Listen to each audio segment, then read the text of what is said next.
6:48 here this Thursday, back with some breaking updates in our Sunrise Smart Start. The search is on for suspects following a string of car break-ins this morning on the east side of the county.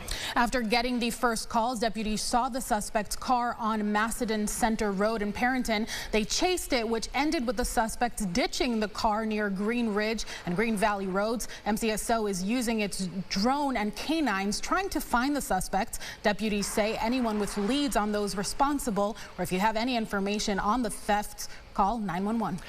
After meeting for the first time in nearly 2 months, the U.S. House did pass this funding bill last night. President Trump immediately signed it into law, marking the official ending to the government shutdown. The bill funds the government through the end of January, extends funding for SNAP benefits for a full year, and reverses shutdown-related layoffs of federal workers. But legislation does not include the extension to the Affordable Care Act tax credits, upsetting many Democratic lawmakers who worry healthcare costs for many of their constituents will skyrocket in the new year.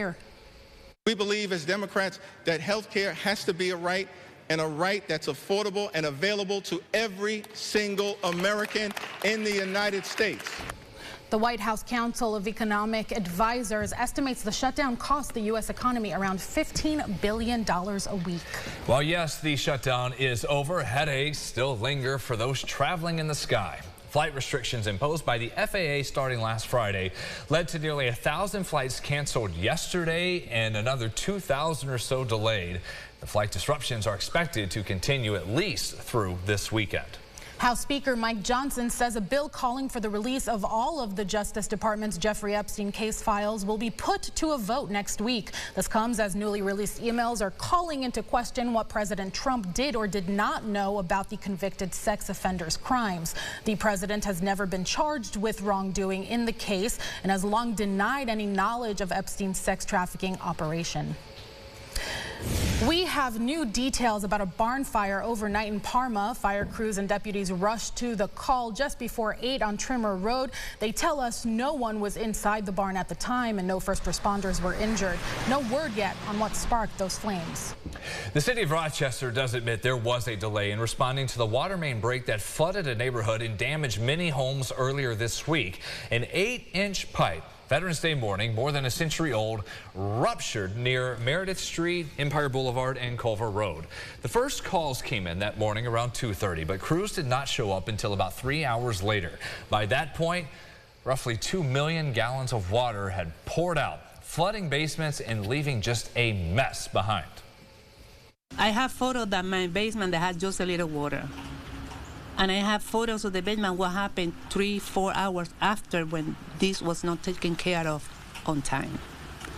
The delay they have to respond, that what caused the big damage. It's going to be over $2,000, $3,000 because I work, but we are not that fluent. We are just surviving. The city is still investigating what caused the delay, but stresses there are policies in place to make sure you have a timely response to a problem like this one at all times, even if it's a holiday. Homeowners who believe the city is at fault, you can file a claim with the law department. In the Finger Lakes, a major natural gas power plant will continue operations after reaching a settlement with the state. But clean energy advocates say what happens now could hurt the environment and threaten the future of the region's tourism. The Greenwich Corporation power plant in Dresden also mines Bitcoin. It sued the state last year when the DEC denied its air permit renewal. Under the new terms, the plant will be allowed to keep going, something the governor says will help lower utility rates and also bring in new businesses. But others, including one of her opponents coming up next year in the race for governor, Lieutenant Governor Antonio Delgado, says this decision sends the wrong message.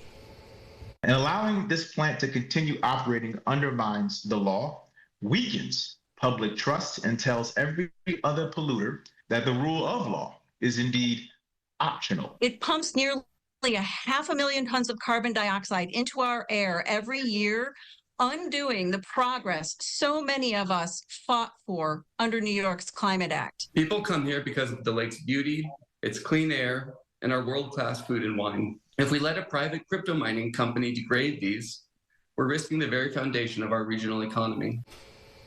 The company says the deal will still keep New York on track to meet climate goals. Environmental advocates say this is just a step backward. More information on what just happened with the agreement can be found on the homepage of RochesterFirst.com. In the meantime, Monroe County leaders are sharing more about working toward a greener future. 2022, the county established phase 1 of its plan. This focused on internal government operations and the creation of a baseline greenhouse gas emissions inventory. Phase 2 launched in 2024, looking at how to lessen emissions in the wider community.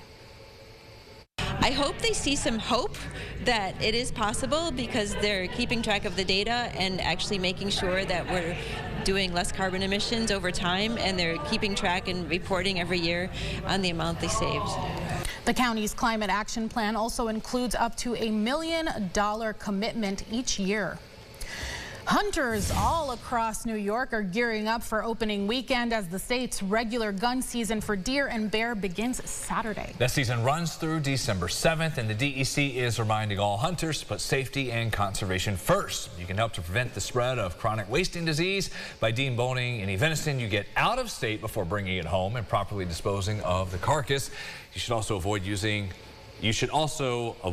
natural deer urine attractants. And remember to wear fluorescent orange or pink and report your harvest within 48 hours. Immediately, you can do that on the app, which is Hunt Fish NY. For more information, you can always check out the website for the DEC.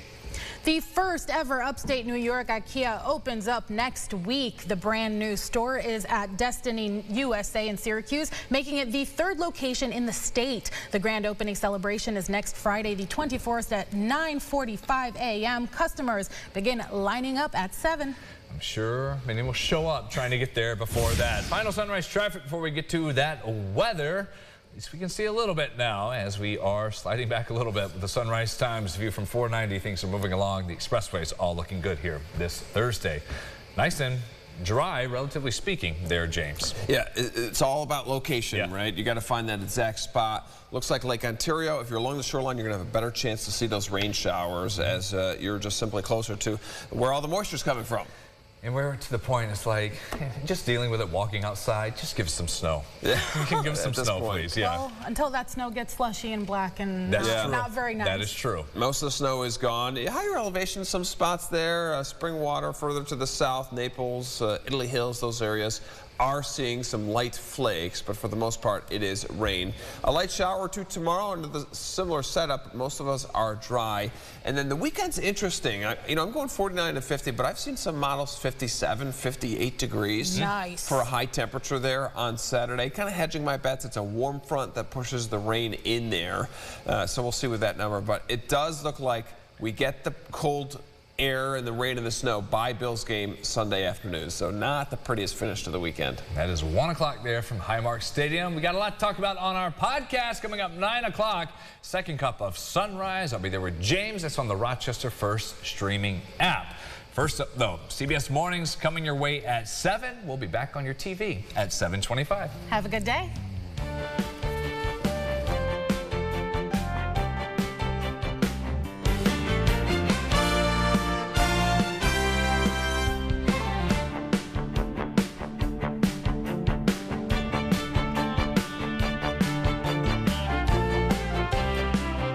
Follow News 8 wherever you are on RochesterFirst.com, Facebook, X, and on our app for news and weather.